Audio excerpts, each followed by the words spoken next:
Hey guys, in this video I'm going to explain you what is a solar-ready electrical panel and why we are not getting much benefits from this in states like California or others when we install in solar.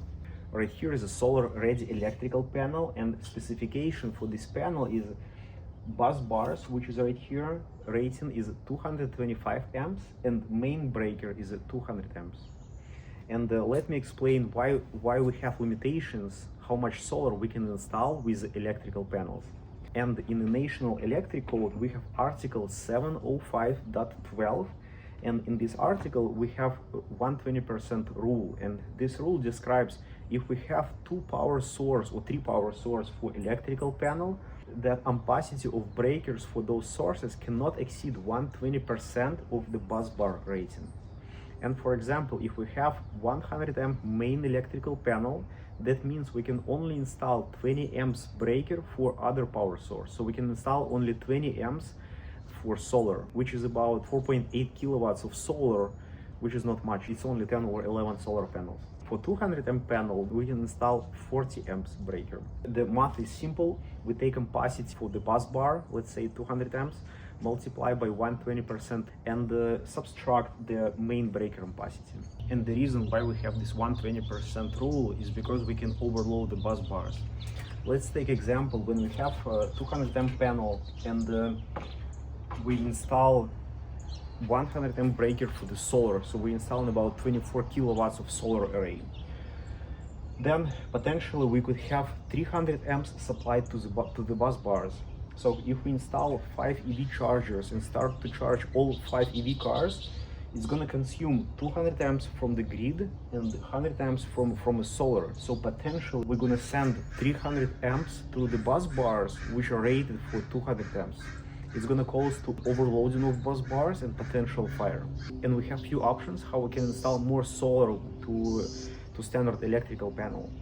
One option is to derate main breaker. For example, instead of 200 amps, we can derate to 175 amps and install plus 25 amps additional to the solar. So it's going to be bus bar rate multiply 1.2 minus 175, and the rest is going to be for the solar. This is first option. And second option, like manufacturers came with a solar-ready electrical panel. The difference between this panel and the same Siemens non-solar-ready panel is increased ampacity for the bus bars.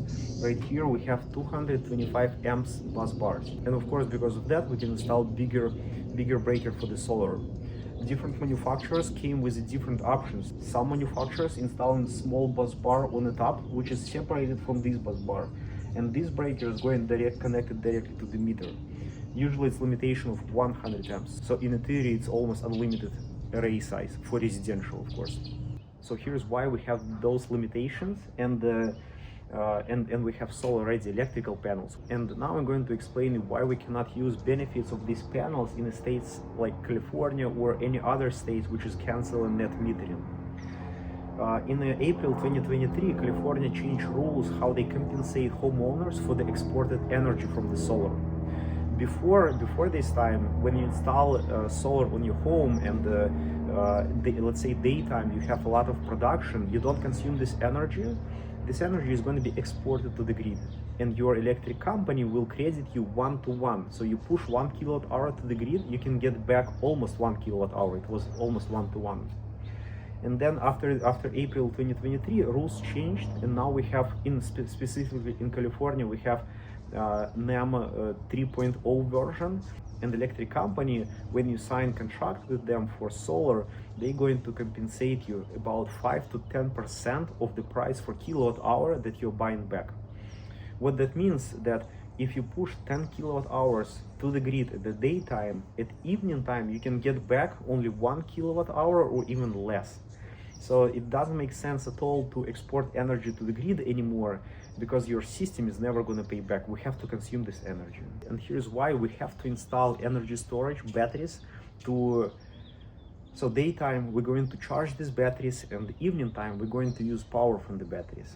And with energy storage devices, we're getting feature which calls PCS, power control system, and this PCS feature overrides 120% rule. And PCS is a feature which constantly monitors how much power you're consuming from a grid and how much power your solar system producing. And if the system detects that consumption for the bus bars reaching the limit, 200 amps to 2500 amps, then it will programmatically decrease output for the solar system.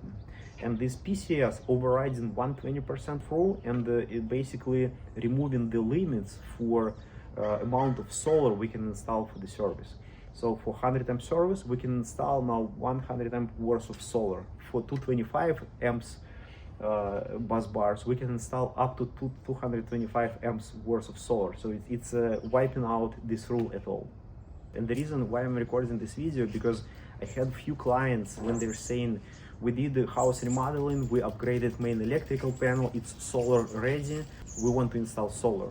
And then I have to explain that solar ready electrical panel not provides much benefits anymore. And in the next video, I'm going to explain you why sometimes it's really hard to do full home battery backup with electrical panels like that, and when you install in systems like EG4 or Sol-ark. Alright guys, that's all about this video. As always, thank you for watching, and I will see you in the next one.